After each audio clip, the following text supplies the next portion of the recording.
Chapter 5. Daylight began to break over the Dragon City. The sky was overcast with patches of sunlight trying their best to break through. A mist spread across the landscape, making the mist ground nearly invisible to the moles and men's mounts up on the wall of the city.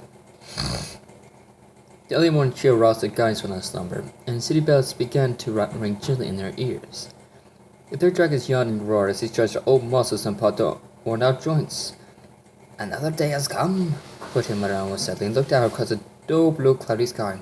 "I wonder what has become of young guardians." "Let us not lose hope." Theodore shook his head, not wanting to think about what could have happened. "Ignatius wouldn't have any of this movement about if you were still with us." Theodore absolutely right. Creo nodded, standing around wondering is it going to get anything done for them. "We need to come with a plan and put it into action." "You're certainly right, Creo," voting up it as he turned back to his comrades. "But without proper knowledge of the situation, how would we ever be of any help?" "Sometimes it's better to have faith." Torda placed a massive palm to his shoulder. "Come, we have a lot of work to get done." As the guards stumbled down the hall to the main chamber of the temple, the peace of the morning was shattered by the morning bell. The rabbit, shivering and fell down on the wall, reached the old dragon's ears, and they turned sharp glances at each other before quickening their pace towards the main chamber. "Another attack by the Dark Master, perhaps?" Footy pointed aloud. "If that is the case, we must be prepared for battle." Theodore growled, and his massive muscles rippled between his scales. The three other dragons thundered to the main chamber of the temple and out towards the large platform at the top of the stairs. They were greeted by a scrambling Mo who saluted promptly upon seeing the guardians already awake. "What's the situation?" Theodore asked now to his sergeant. "Master Theodore, there's been a black dragon that's been sighted just outside the city walls. He's been reported as being critically injured, and all soldiers are currently rushing to meet him. Are you sure it's not a trap? Or some sort of ploy to lure our forces away from the city?" Footy leaned down towards the soldier. "Sir, the necessary precautions have been taken with such a possibility being considered, sir." Footy relaxed slightly and looked down at the wall below. You could see the moles and men were small all scrambling about, getting catapults and weapon placement battle ready. Just beyond the wall, they could just barely make out the lines of the long moles and men were smalls rushing toward a little black dot shrouded in the mist. "Is there any idea who the black dragon is?" Thrilled Creo nodded his eye treater. "Sir." The mole stood fully erected and snapped on another hasty salute. "I see him, sir." "Your ancestors, how long does this staircase go on for?" General groaned. "General, mind your manners," Ken scolded. "We're guests here, so behave yourself." "It's alright," Sag chuckled. "Everyone complains about how much they hate the Spyro staircase here. If it wasn't easy climbing or flying, no one would use it. I personally don't mind it." "I suppose it is good for working out your legs," Trim muttered, Kenneth counting with her elbow barb. "What?" Kenneth only glared at him and Tremor shut his mouth. "Feels like it's getting warmer," Sam pointed out. "That's good," Zach smiled. "It means we're almost to the top." "Thank the ancestors," Tremor thought to himself. "So what exactly is this place?" Amber asked. She was helping Flame along as she carried Spyro up the stairs. After they had gotten the rest, he was feeling the most physically capable to look at the purple dragon. "It's kind of hard to explain." Zach to her head aside as she thought about how to describe her home. "I suppose the easiest way to put it, at least from what I've gathered, is it's a safe haven for dragons." "Is that so?" Cinder pondered aloud. "Are you all refugees from the war?" "Some, yes," Zach nodded. "I know a lot of dragons who were lost and orphaned because of the war, but there are still a lot of others who have lived here all their lives and for even hundreds of years before that." "How can we never heard of this place?" Max as he and Cinder exchanged perplexed stares. "It's a sacred place, obviously," Ember piped up. "Even the dragons say Warfang is sacred, but it's more accessible and open to the world than this place seems to be." She noticed the way Zach looked back at her and she smiled apologetically. "No offense. I was just trying to point out an observation." "I understand," Zach nodded. "It isn't every day you meet visitors from a well-known dragon city."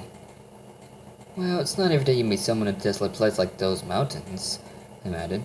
"I'm just glad Ken spotted you when she did. Otherwise, we'd be flying in circles for days more and probably even starve to death." A shout ran through the Guardians as they thought of the horrible fate that could have befallen them.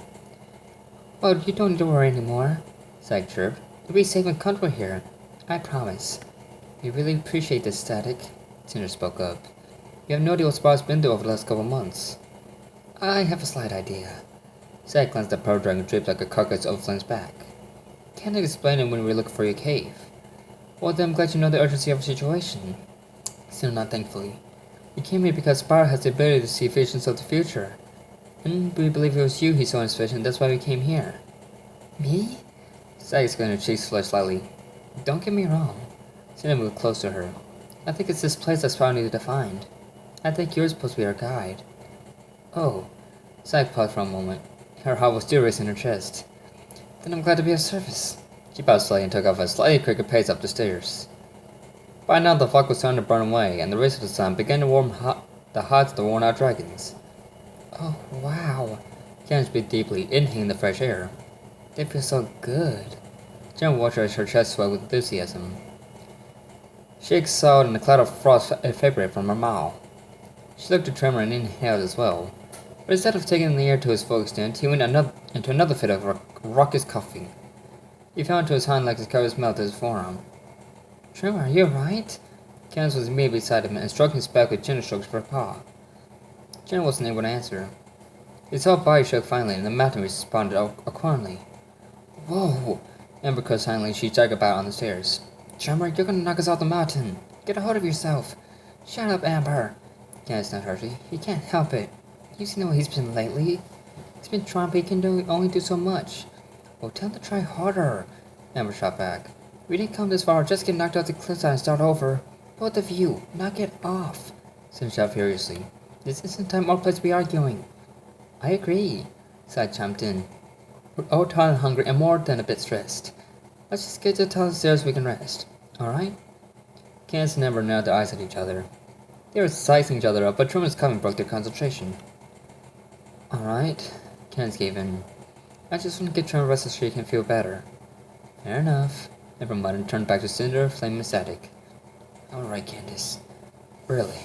Trump sped off the cliff again. I know you are. Candace sighed and her gaze softened as she stroked his cheek. He was still covered in gashes that hadn't fully been able to heal since she had found him after his encounter with the muted wolf for the first time. But I still worry about you. Trump sighed and a whisper in his throat. Spyro needs our help more. Let's focus on getting him back first before we worry about me. He walked past Candace who stared at him, deeply fretted by his current state. She tapped on his club tail and he turned to look at her. Just promise you should try to get some rest soon. She let him hard eyes. I mean it. I promise. Tremor and I gave her a slight kiss on the cheek. Another 15 minutes passed as the guardians made their way to the top of the stairs. All at once the sky opened up and the sun nearly blinded the young dragons. As their eyes adjusted to the light, a fresh breeze coursed through them and almost seemed to refresh them. It's beautiful up here, Cinder as she looked around. Oh, just you wait, Static assured her. You haven't seen anything yet. The young dragons led them around a sharp bend in the stairs and through a small tunnel that led them up a ramp and into the open area of a courtyard. As the guardians' eyes adjusted to the light, their eyes dropped in shock and amazement. All around them were dragon pavilions surrounded by beautiful, luscious gardens. Behind the pavilions were multiple temples, and particularly large towers stood tall in the middle of them all with a spiral staircase wrapping around the outer walls. The elaborate mosaic decorations glimmered brilliantly in the sunlight. The single tower seemed to reach towards the heavens themselves as they looked over the rest of the structures around it. Zack smiled when she saw the looks of awe on her new friends' faces. She giggled excitedly and a small surge of electricity sparked around her scales. Welcome to my home.